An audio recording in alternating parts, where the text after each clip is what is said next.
মানুষের সমাহার।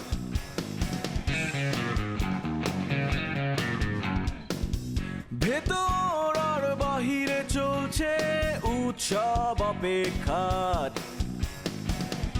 এই শহরের হাজারো বাড়ির মতো নিয়ে হাসি কান্নার গল্প যত। এই শহরের হাজারো বাড়ির মতো নিয়ে হাসি কান্নার গল্প যত। প্রতিবার এখানে বেজে যায় কলিং বেল।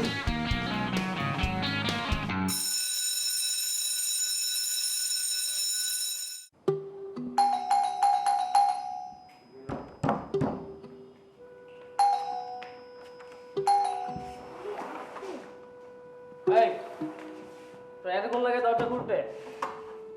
কই থাকস তুই? কতক্ষণ ধরে আমি বাইরে দাঁড়াইছি? ঘুমাই গেছিলাম রাত। আরে ঘুমাবি মানে কয়টা বাজে এখন তুই ঘুমাবি? আমি বাসায় আসি, তুই কেন ঘুমাবি? আমি বাসায় আসবো, খাবো, তারপর ঘুমাবি। রাত 2টা বাজে। রাত 2টা বাজে কি? রাতই তো শুরু হয় নাই। আস্তে কথা বলো। রাস্তায় কথা বলবো। আরে বলো না, আমি বাইরে দাঁড়ায় আছি কতক্ষণ ধরে, দরজা খুলতেছে না। ঠিকই তো আছে, দরজা খুলবে কেন? হ্যাঁ, খুলবে না? তুই এত রাতে বাসায় আসবি কেন? ও মা, আমার বাড়িতে আমি আসবো না? চুপ, চিল্লাচিল্লি করবি না। ছেলে করবো না। কোনো ভদ্রলোকের ছেলে এত রাতে বাসায় আসে না। হ্যাঁ, আমি অভদ্র আমি। হ্যাঁ, ঠিক আছে, আমি থাকবো না বাসায়। তোকে না আমি বলছি, চলে যাই। তোকে না বলছি এরকম ইমব্যালেন্স সমস্যা। আব্বা, লিপি দরজা। যাও যাও, রুমে যাও। তোর সমস্যাটা কি? আর বলো না, আমি কতক্ষণ ধরে আসছি, আমাকে ঢুকতে জানা। আব্বা, আমি তো লেট করে আসছি বাসায়। আমার দোষ নাকি বলো?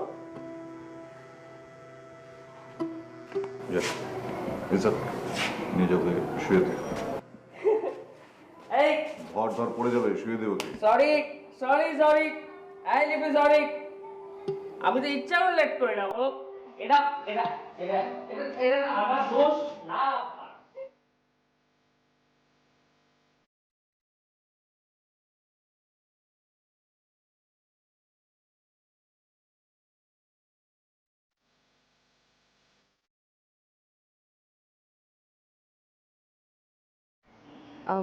ভাইয়া, আমি কি মানে এই বাসার আপনাদের কোনো অংশের মধ্যে পড়ি, নাকি এ বাসার আমি কেউ না? মানে আপনার কি মনে হয় আমি কি আপনাদের নিজেদের মানুষ?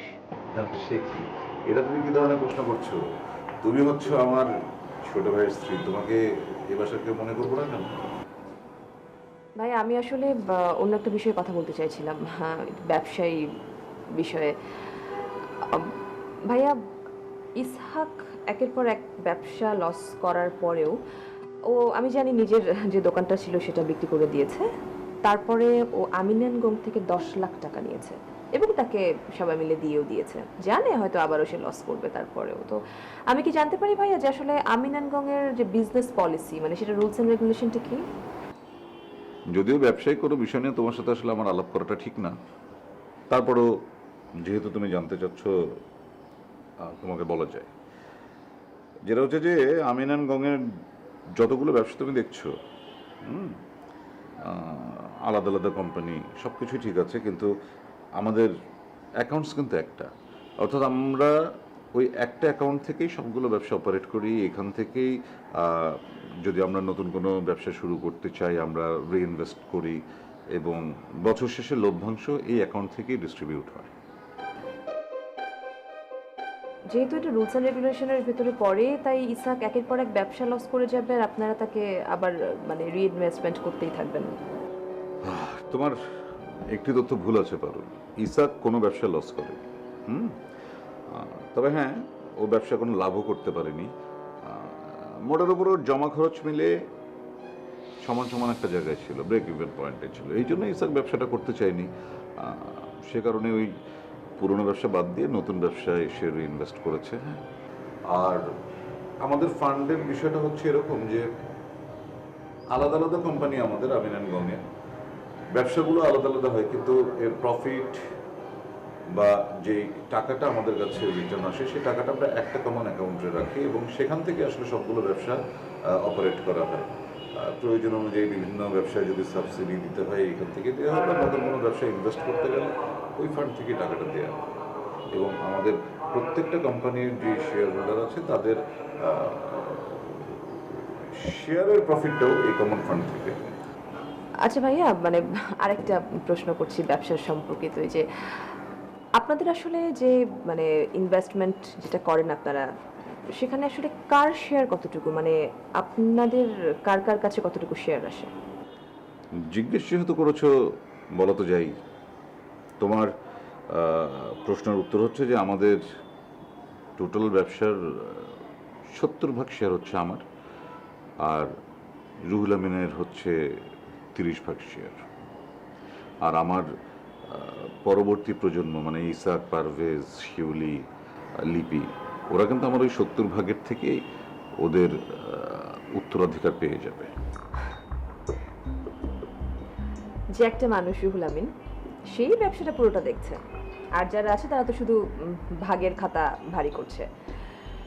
তো ভাইয়া, যে এত কিছু করছে, সারাটাক্ষণ কাজ করে যাচ্ছে, নিজের মাথার ঘাম পায়ে ফেলছে, তার মাত্র 30%, আর আপনারা মানে আপনাদের সবার 70%, মানে এটা কি কোনো জাস্টিস হলো? মানে আমি জানতে চাইছি আপনার কাছে আসলে। জাস্টিস ভাবলে জাস্টিস, জাস্টিস না ভাবলে ইনজাস্টিস। কিন্তু মূল বিষয়টা কি জানো তো, যে যেই 30% বিষয় নিয়ে তুমি এত বড় বড় কথা বলছো বা ভাবছো, সেই 30%টা আসলে দান, অনুদান। হ্যাঁ, অবাক হওয়ার কিছু নেই। আমি যখন ব্যবসাটা শুরু করি, এটা আমার ব্যবসাই ছিল। আমি কষ্ট করে আমার অর্জিত টাকা দিয়ে আমি ব্যবসাটা করেছি, কারো কাছ থেকে দান নিয়ে করিনি। বা আমাদের বাবা এত সম্পদ রেখে যায়নি ব্যবসা করার জন্য।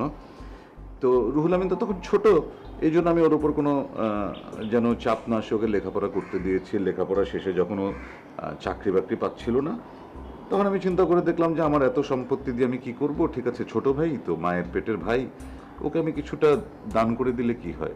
সেই সুবাদে রুহুল আমিনকে আমি আমার শেয়ারের 30% দান করে দিয়েছিলাম, এবং তারই জোরে আজকেও 30% শেয়ারের মালিক।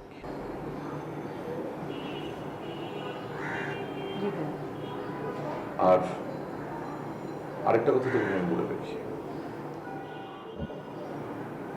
রুহুল আমিন আমার ছোট ভাই, ও আমার ব্যবসার অংশীদার।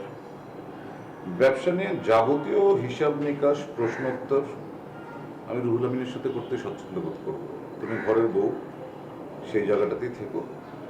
দয়া করে আমার সাথে ভবিষ্যতে ব্যবসার কোনো খোঁজ খবর নেবার জন্য তুমি আমার সাথে কোনো প্রশ্ন করো না, তাহলেই বোধহয় ব্যাপারটা খুব ভালো হবে।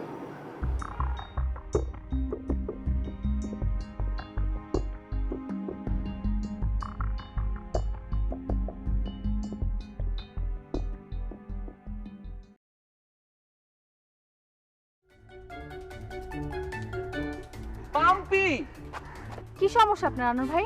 আপনি আমার পিছন পিছন আসছেন কেন? আপনাকে আমি সে কখন থেকে বললাম না যে আপনি আমার পিছন পিছন আসবেন না? তারপর আপনি নির্লজ্জের মতো আমার পিছন পিছন আসছেন। প্রবলেম কি? প্লিজ পাম্পি, আপনি আমাকে ভুল বুঝতেছেন কেন বলেন? আপনাকে আমি কোনো ভুল বুঝি নাই। আপনাকে আমি কোনো ভুল বুঝি নাই। অ্যাকচুয়ালি আমি একটা জিনিস চিন্তা করলাম যে আপনাকে আমি আগে যেটা মনে করতাম আপনি আসলে সেটাই, মাঝখানে যেটা মনে করেছি সেটাই আসলে ভুল বুঝেছি, বুঝছেন? আপনার মন ভর্তি হচ্ছে কুটিলতা, মানুষের সম্বন্ধে অলওয়েজ বাজে কথা বলেন, খারাপ কথা বলেন। এই যে আপনি একটা প্রতারক। আপনার মতো প্রতারক আমি জীবনে দেখি নাই। মিথ্যুক লোক কোথাকার, ছাচ্চর। মিস পাম্পি, এটা ভুল বললেন আপনি। এই যে এতক্ষণ যা বলছেন সেটা ঠিক আছে, আমি মিথ্যা কথা বলি, সব কিছুই করি। ছেঁচটা তো আমি না, ছেঁচটা হচ্ছে মজিদ। Shut up. আপনি মজিদ ভাইকে নিয়ে আরেকটা বাজে কথা বলবেন না। মজিদ ভাই মোটেই ছাত্র না। মজিদ ভাই খুবই ভালো একটা মানুষ, ঠিক আছে? আপনি হচ্ছেন একটা খারাপ লোক, ঠিক আছে? ওই যে মনে হচ্ছে কুটিল প্যাচ, সারাক্ষণ জিলাপি প্যাচের মতো গোল গোল গোল, মানুষকে নিয়ে কখনো ভালো চিন্তা করতে পারেন না, অলওয়েজ মজিদ ভাইকে নিয়ে খারাপ কথা বলেন। শুনেন, ঠিক আছে মানলাম মিস পাম্পি। আমি মজিদ ভাই আমার ফেভারিট পারসন ছিল। আপনি আমার কানে ইচ্ছা মতো মজিদ ভাই সম্পর্কে বাজে বাজে কথা বলছেন, আর আমি আমার পছন্দের মানুষটাকে আপনার কারণে হেট করছি। আর আমি এতটাই গাধা, সবাই আমাকে মিথ্যা বলে বলে খালি বোকা বানায়। মিস পাম্পি, সব ঠিক আছে, আপনার সব কথা মানলাম। আমি মিথ্যুক, আমি ছেঁচড়া, আমি বাটপার, আমি মজিদে নিয়ে এটা করছি সেটা করছি, সব ঠিক আছে। এগুলো আমি কার জন্য করছি বলেন? আপনার নিজের স্বার্থের জন্য করছেন। নো মিস পাম্পি, আপনার জন্য, আমার আপনাকে পাওয়ার জন্য। আমি আপনাকে বলছি, যান আপনি মজিদ ভাইয়ের জন্য বউ ভাড়া করে নিয়ে আসেন, আমি বলছি আপনাকে। না, শুধু আপনার ছোঁয়া পাওয়ার জন্য, আপনার ভালোবাসা পাওয়ার জন্য, ঠিক আছে? আপনাকে পাওয়ার জন্য আমি এত কিছু করছি। ও রিয়েলি আমার স্পর্শ পাওয়ার জন্য এগুলো করছেন কেন? আমার স্পর্শ পাওয়ার জন্য তো আপনার একটা মানুষ সম্পর্কে তো মিথ্যা কথা বলার দরকার ছিল না। একদম দরকার ছিল না। আনোয়ার ভাই, আপনি অনেক হ্যান্ডসাম একটা লোক, অনেক স্মার্ট। আপনার তো এমন না যে আপনি খ্যাত, আপনার কোনো ড্রেস সেন্স নাই, কিছু নাই, আমি আপনাকে ভালোবাসবো না, আপনাকে ছুবো না। এই যে আপনাকে ছুঁয়ে দিয়ে গেলাম, আমার আনোয়ার লক্ষ্মী ভাইয়াটা, এই যে ছুঁলাম, তো এভাবে বললেই হতো, আমি আপনাকে এভাবে ছুঁয়ে দিতাম। এই ছোঁয়ার জন্য আপনার আমাকে মজিদ ভাই সম্পর্কে মিথ্যা কথা বলতে লাগলো?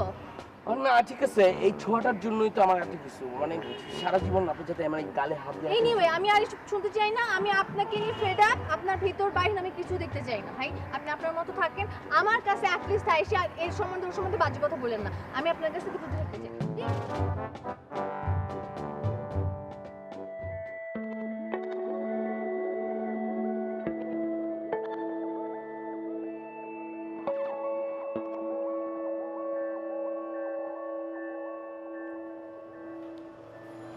আমি তো আপনাকে এবার ডাকিনি, কেন আসছেন?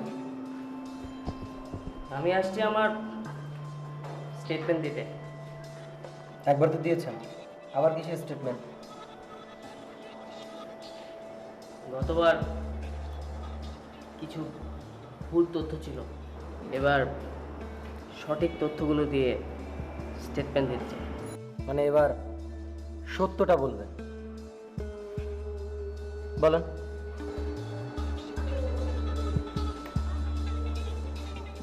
বরাবরই আমি ব্যবসায়ী,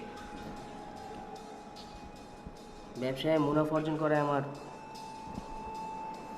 প্রধান লক্ষ্য। এলাকায় ডিশের ব্যবসায় থাকায় কমিশনার পিয়াস ভাইয়ের সাথে আমার খুব ভালো সম্পর্ক ছিল। ব্যবসা কোনোভাবে বড় করতে পারছিলাম না। সোহেব ভাইয়ের সাথে একটা পর্যায়ে ভালো সম্পর্ক গড়ে ওঠে আমার।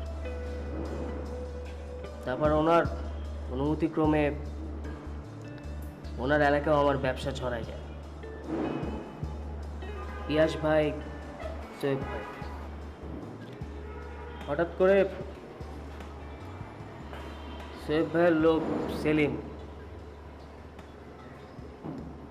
পিয়াস ভাইকে তাদের পথের কাঁটা মনে করে হয়তো সরায় দিল। তারপর সোহেব ভাই এখন পর্যন্ত সে আরেকজন কমিশনার জন্য অপেক্ষা করছে। বস্তুতপক্ষে সেদিন আমি আপনাকে বলেছিলাম আমি সকাল পর্যন্ত ওখানে থাকিনি, কিন্তু সঠিকটা হলো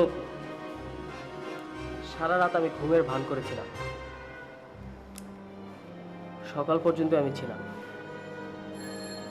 সেলিম আসলো, সেলিম আর রানী রিনা ওদের কোনো একটা ঝামেলা তৈরি হচ্ছে। ঠিক সেই সময়টাই আমি বের হয়ে যাই। সেদিন রাতে আসলে কি হয়েছিল তা আসলে আমার জানা নেই। আশা করি আমার সঠিক স্টেটমেন্ট আপনি পেয়েছেন। আচ্ছা ঠিক আছে, আমি জানাচ্ছি। বললাম তো আমি খবরটা নিয়ে জানাই। ওকে। আচ্ছা রুমানা, পারভেজ কি বাসায় এসেছে? না চাচি, আজকে তো এখনো আসেনি। আমি তো আজকের কথা জানতে চাইনি রুমানা, আমি জানতে চেয়েছি কি গতকালকে রাতে বাসায় এসেছিল না আজ আসেনি? আসেনি। আমি না ঠিক বুঝতে পারছি না যে এই বাসায় একটা ছেলে রাতের পর রাত বাসায় আসে না, যখন বাসায় আসে সে নেশাগ্রস্ত অবস্থায় বাসায় ঢোকে। এইটা নিয়ে বাসার মুরব্বীদের, সিনিয়রদের কারোর কোনো কমপ্লেইন নাই। কেন নাই আমাকে বলো তো? মানে সবাই অ্যাপ্রিশিয়েট করছে ও যেটা করছে সেটাকে? না চাচি, আসলে ব্যাপারটা মনে হয় এরকম না। আসলে এসব ক্ষেত্রে তো একটু ফ্যামিলিকে একটু কেয়ারিং হতে হয়। বেশি স্ট্রিক্ট হলে বা শাসন করলে ব্যাপারটা অনেক সময় উল্টা হয়ে যায়। সেজন্য হয়তো কেউ কিছু বলছে না। আসলে রুবানা, আমার কি মনে হয় জানো, মানে আমি আজকে থেকে এ বাসায় কারোর সাথে কথা বলাটা বন্ধ করে দিব। মানে আমার না রুচি হয় না কারোর সাথে কথা বলতে। এ বাসার পরিস্থিতি তো নোংরা হয়ে গেছে, আমি চাই না কারোর সাথে কথা বলতে। বেটার তুমি সবার সাথে কথা বলো, তোমার যা মনে হয় তুমি তাই করো। আমি এর মধ্যে আর ইনভলভ হতে একেবারেই চাই না। আর আমি তোমার চাচাকে বলে দিয়েছি এ বাসায় আমি আর থাকবো না। ভাই, আমি একটা সুস্থ পরিবেশ চাই, আমি সুস্থ পরিবেশে নিজেকে রাখতে চাই, প্লিজ।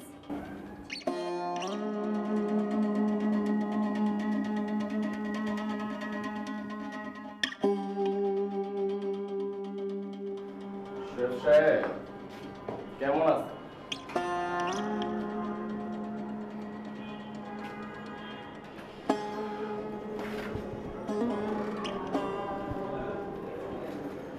অফিসার আসছেন?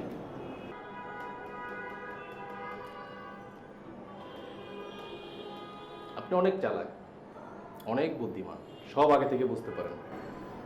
বাইরে ফোর্স রাখা আছে, ওদেরকে কি আনতে হবে না আপনি সসম্মানে যাবেন? যেতে তো হবেই, চলেন।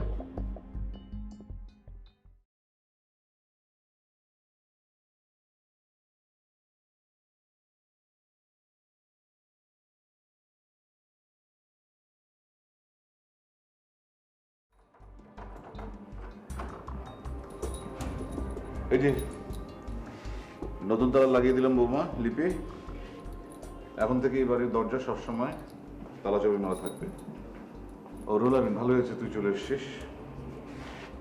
নতুন তালা লাগিয়েছি, মানে হচ্ছে যে এখন থেকে এই বাড়ির দরজা সবসময় তালা চাবি মারা থাকবে। কেন? কেন আবার কি? আমার পারভেজের সেলফ রিহাব শুরু হয়ে গেছে, এখন কোনো অবস্থায় ওকে বাড়ির বাইরে যেতে দেওয়া যাবে না। এই জন্য সবসময় এটা বন্ধ রাখতে হবে, কারণ না হলে বাইরে গেলেই আবার ও নেশার সুযোগ পেয়ে যাবে। ভাইয়া, তোমার কি মনে হয় যে এভাবে আটকে রাখলে সব সমস্যার সমাধান হবে? আটকে রাখলেই সব সমস্যার সমাধান হবে না, কিন্তু আটকে রাখাটা সমস্যার সমাধানের একটি প্রক্রিয়া। কারণ এখন না চাইলেও আমাদেরকে একটু কঠোর হতে হবে, ওকে আটকে রেখে নিয়ন্ত্রণে আনার একটা চেষ্টা তো করতেই হবে।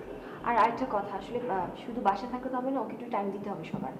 একা থাকতে দেখা যাবে আরো বেশি ফ্রাস্ট্রেট হয়ে যাবে, সঙ্গ দিতে হবে সবাইকে। সবাইকে একটু সহমর্মিতার সাথে ওকে সঙ্গ দিতে হবে। আর সবচেয়ে বড় কথা হচ্ছে যে দেখো, ও কিন্তু একটু উগ্র আচরণ করবে এখন, সেটি কিন্তু সবাইকে একটু সহ্য করতে হবে, মানিয়ে নিতে হবে। তুই একটু পারুলকে বুঝিয়ে বলিস, আর পারুলকে বলিস যে ও যখন আসা যাওয়া করে তখন যেন অবশ্যই এই দরজাটা বন্ধ থাকে। এনে এখানে 5টা চাবি আছে, তুই সবাইকে ভাগ করে দিস, দরজাটা যেন বন্ধ থাকে।